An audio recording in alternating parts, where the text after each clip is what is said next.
को powered by Vimal. Vimal बोलो जुबा केसरी. निवडणूक लढवली आणि आता समर्थन काँग्रेसला केलेलं आहे. विजयाबद्दल पहिली प्रतिक्रिया आपली. हे बघा, ही निवडणूक आपण जिंकू शकलो, भाजपचा त्या ठिकाणी पराभव करू शकलो, ह्याबद्दल प्रचंड आनंद आहे.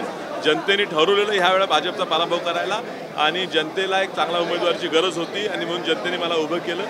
जनतेच्या जनरेट्यामुळे हा विजय शक्य झाला. काँग्रेस पक्षाच्या प्रत्येक कार्यकर्त्यांनी माझं काम मनापासून केलं आणि खास करून बाळासाहेब आंबेडकरजी यांनी वंचित आघाडी त्यांच्या पक्षाचा मला बिनशर्त पाठिंबा दिला, त्यामुळे सुद्धा हा विजय सुकर झाला आहे. हे बघा, माझं विजयाचे श्रेय काँग्रेस पक्षाच्या सामान्य कार्यकर्त्यांना देतो. त्यांनी खूप राबलेले आहेत. सांगलीच्या जनतेला देतो. या ठिकाणी सांगलीची जनता ही पुरोगामी विचाराची जनता आहे. वसंतदादांचा विचार, डॉक्टर पद्मनाभ कदम साहेबांचा विचार मानणारी जनता आहे. ह्या सगळ्यांच्या ताकदीमुळे हा विजय सुकर झाला आहे. खूप लोकांनी मदत अदृश्यदृश्य केली, कारण अपक्ष उमेदवाराला एवढ्या मोठ्या प्रमाणात मतदान मिळणं शक्य नाही. प्रत्येकाची नावं घेणं कदाचित काय अडचण मिळू शक्य नाही, पण सर्व पक्षाच्या लोकांकडून मदत झाली.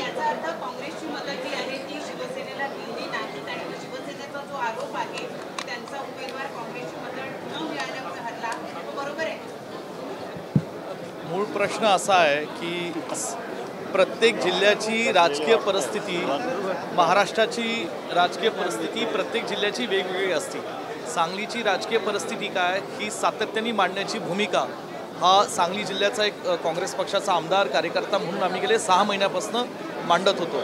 जिल्ह्यातल्या लोकांचे जे मतदार आहेत त्यांच्या मनातली भावना काय ही मांडण्याची भूमिका गेल्या 6 महिन्यापासून आम्ही प्रयत्न करत होतो. महाविकास आघाडीच्या मध्ये ठीक आहे, अलायन्सच्या काही जेव्हा कुठलेही राजकीय पक्ष अलायन्स करतात, एक पाऊल पुढे एक पाऊल मागे जात असतं. सांगलीची जागा ही दुर्दैवाने सुटली गेली, परंतु जनतेने ही निवडणूक हातात घेतली. जनतेने ही निवडणूक अपक्ष खासदार निवडून दिला. काँग्रेस पक्षाच्या कार्यकर्त्यांची भूमिका का होती, कशी होती, त्याचं कारण म्हणजे हा काँग्रेस पक्षाचा बालेकिल्ला आहे सांगली जिल्हा. त्याला इतिहास आहे, परंपरा आहे. 2 आमदार तिथे काँग्रेस पक्षाचे नेतृत्वावर काम करत आहे. परंतु शेवटी रिझल्ट काय झाला, हेतू काय होता महाविकास आघाडीचा आणि इंडिया अलायन्सचा? भाजपचा पराभव करणे. भाजपचाच पराभव झाला आणि निवडून आलेला खासदार हा काँग्रेस पक्षासोबत आहे, महाविकास आघाडीसोबत आहे, इंडिया अलायन्ससोबत आहे. दुसऱ्या दिवशी आम्ही काल खरगे साहेबांची आणि या ठिकाणी आदरणीय सोनियाजींची बैठक घेऊन आम्ही हे समर्थन देऊन टाकलेलं, म्हणून विषय संपला. सर, म्हणजे युतीचा धर्म पाळला गेला नाही का?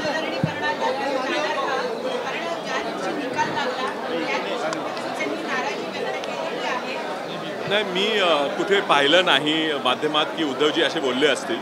मला वाटते पक्षाचे अध्यक्ष म्हणून त्यांची भूमिका स्वाभाविक आहे की त्यांच्या पक्षाबद्दल त्यांनी बोलावं. पण शेवटी आज बाळासाहेब ठाकरेंचे आणि आमच्या आजोबा वसंतदादा पाटलांचे खूप चांगले घनिष्ठ संबंध होते आणि वसंतदादांचा नातू त्या ठिकाणी निवडून आलेला आहे.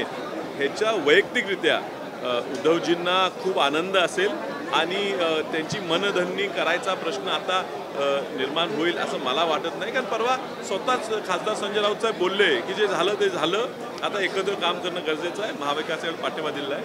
पुढे काय करावं लागलं तर आम्ही ज्येष्ठ वरिष्ठांचे निर्णय घेऊन विश्वित कदमांच्या नेतृत्वाखाली आम्ही पुढची वाटचाल यावर मला एवढंच सांगायचं आहे. आदरणीय उद्धव ठाकरे साहेब हे राज्याचे ज्येष्ठ नेते आहेत, महाविकास आघाडीचे नेते आहेत. व्यक्तिगत स्तरावर आम्हाला त्यांचा मनापासून आदर आहे, सन्मान आहे. आज ज्या संघर्षात्मक परिस्थितीत ते महाराष्ट्राचं नेतृत्व करतात ह्याचंही मनापासून ते आम्हाला त्यांचा आदर सन्मान आहे. जे निवडणुकीत घडलं त्याच्यातनं कुणालाही दुखण्याचा हेतू नव्हता. ते वडीलस्थानी आहेत आमचे, आम्ही त्यांच्या मुलासारखे आहोत आणि निश्चितपणे त्यांचा आशीर्वाद घेण्याकरता लवकरात लवकर त्यांची वेळ मागून आम्ही त्यांना भेटीसाठी जाऊ. ठीक आहे, धन्यवाद. युतीचा धर्म पाळला गेला नाही का? युतीचा धर्म पाळला गेला नाही का? उमेदवाराचा इतिहास राहिलेला आहे. दिवंगत राज्याचे माजी मुख्यमंत्री पद्मनाभ कदम या सर्व ज्येष्ठ नेत्यांनी त्यांच्या राजकीय कारकिर्दीमध्ये सुरुवातीला अपक्ष उमेदवारी लढलेल्या आहेत, त्यानंतर ते काँग्रेस पक्षामध्ये सर्वोच्च स्थानी आलेले आहेत. कसं पाहतात? नाही, हे पूर्वी काँग्रेस पक्ष हा एकटाच मोठा पक्ष होता आणि त्यामुळे काँग्रेस पक्षाचे उमेदवारी गेल्यावर अपक्ष लोक खूप उभारायचे. आमचे नेते विश्वित कदम यांचे वडील डॉक्टर पद्मनाभ कदम साहेब हे सुद्धा पहिल्यांदा जेव्हा निवडून आले त्यावेळी ते अपक्ष म्हणून निवडून आले होते. पण हा विचार त्यांचा जो आहे काँग्रेस आहे, पुरोगामी विचाराचे आम्ही लोक आहे आणि त्यामुळे स्वाभाविक आहे की अपक्ष जे निवडून आलो आम्ही आमच्या घरीच परतणार, आमच्या घरालाच पाठिंबा देणार आणि आम्ही काँग्रेसच्या विचाराचे लोक आणि कायम राहणार. को पावर्ड बाय विमल. विमल बोलो जुबा केसरी.